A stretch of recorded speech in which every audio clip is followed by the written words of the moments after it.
In this video, we are continuing to graph the log function. So remember that with the log function, this 3 is our base.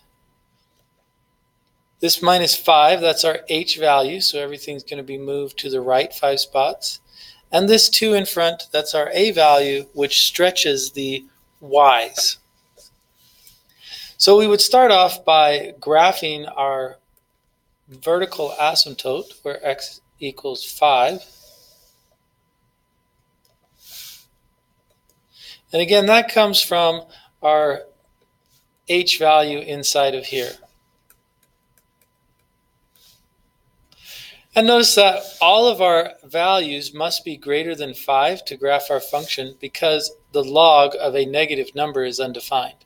So we can't use anything less than 5. We have to use all the numbers greater than 5. So we could create an XY table for this function. And the first number we could put in there is 6. So 6 would be an easy number. We could type this into our calculator. 2 times log base 3 of 1, because 6 minus 5 is 1.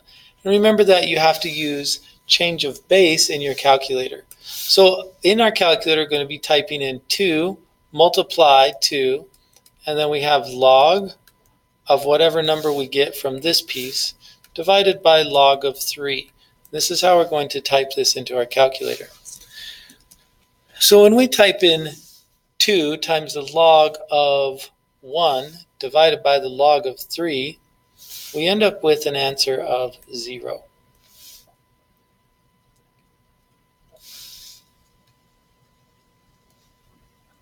Now the next number I would plug in is 8.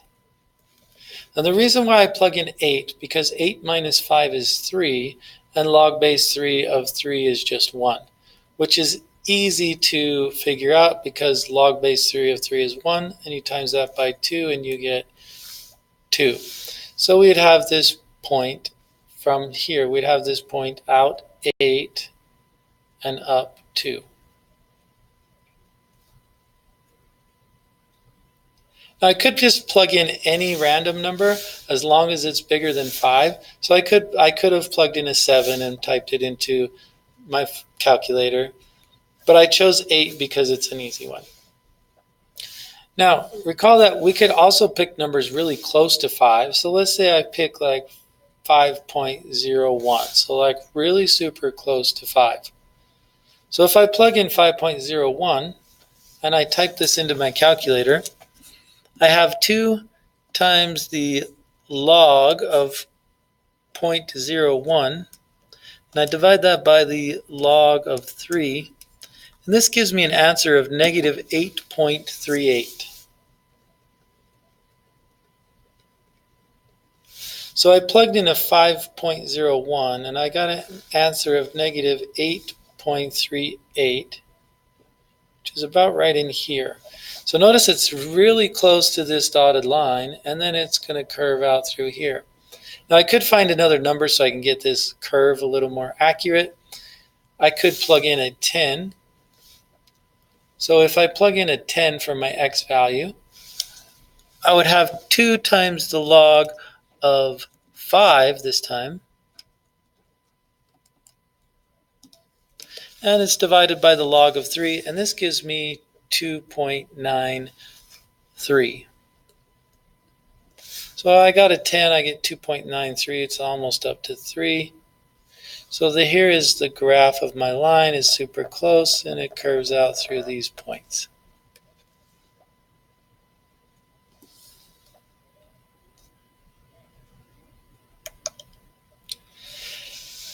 Here's another example. We have log base 3 of negative x and plus 1.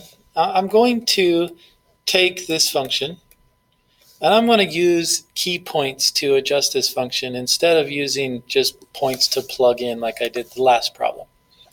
So recall that our key points are 1 over the base, and when we plug 1 over the base in for x, we get negative 1. When we plug in a 1 for the base, we get 0. And when we plug in the base, we get 1. These are our key points.